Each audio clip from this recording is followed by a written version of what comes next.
সবগুলিকে আয়োজন করতে বলছি রাখতে, সবাইকে বলা হচ্ছে যে যেখান থেকে টিকা দেওয়া পারবো দেখে ফেলবে।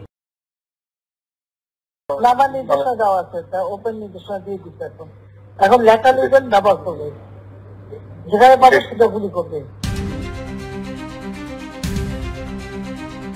বাংলাদেশে গত বছর ছাত্রদের নেতৃত্বে হওয়া বিক্ষোভে যেভাবে প্রাণঘাতী দমন অভিযান চালানো হয় তা সরাসরি সাবেক প্রধানমন্ত্রী শেখ হাসিনার অনুমোদনে হয়েছিল, এমনটাই জানিয়েছে ব্রিটিশ সংবাদ মাধ্যম বিবিসির অনুসন্ধানী ইউনিট বিবিসি আই ইনভেস্টিগেশন।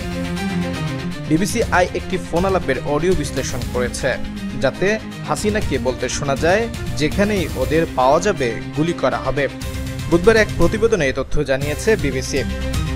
সংবাদ মাধ্যমটি বলছে, ওই ফোনালাপ এখন আন্তর্জাতিক অপরাধ ট্রাইব্যুনালে শেখ হাসিনার বিরুদ্ধে মামলায় গুরুত্বপূর্ণ প্রমাণ হিসেবে ব্যবহৃত হচ্ছে।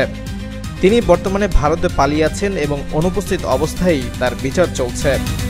জাতিসংঘের তদন্তকারীদের মতে গত বছরের জুলাই আগস্টে সহিংস ওই বিক্ষোভে প্রায় ১৪০০ মানুষ নিহত হয়েছিলেন, যদিও হাসিনা ও তার দল সব অভিযোগ অস্বীকার করেছে।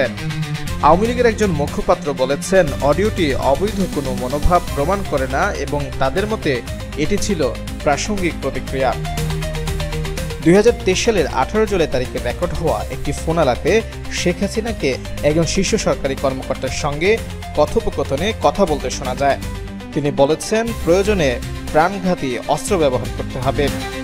বিবিসি যাচাই করা ওই রেকর্ডিং অনুসারে শেখ হাসিনা তার নিরাপত্তা বাহিনীগুলোকে বিক্ষোভকারীদের বিরুদ্ধে প্রাণঘাতী অস্ত্র ব্যবহার করার অনুমতি দিয়েছেন এবং তারা এসব বাহিনীর সদস্যরা যেখানেই তাদের আন্দোলনকারীদের পাবে তারা গুলি করবে।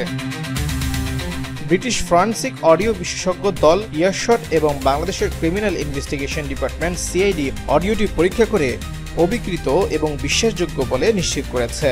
ধারণা করা হচ্ছে অডিওটি বাংলাদেশ সরকারের জাতীয় টেলিযোগাযোগ পর্যবেক্ষণ কেন্দ্র এনটিএমসি রেকর্ড করেছিল, তবে অডিওটি কে ফাঁস করেছে তা নিশ্চিত নয়।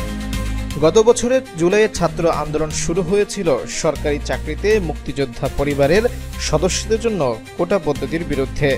পরে তা ব্যাপক আন্দোলনে রূপ নেয়, যার ফলে শেখ হাসিনাকে ১৫ বছরের ক্ষমতা হারাতে হয়। বিক্ষোভের চূড়ান্ত সহিংসতা ঘটে ৫ আগস্ট। সেদিন ঢাকার গণভবন থেকে হেলিকপ্টারে করে পালিয়ে যান শেখ হাসিনা। সেদিন শুধু যাত্রাবাড়ী এলাকায় পুলিশের গুলিতে অন্তত ৫২ জন নিহত হন, যা বাংলাদেশের ইতিহাসে অন্যতম ভয়াবহ পুলিশি সহিংসতা হিসেবে বিবেচিত হচ্ছে।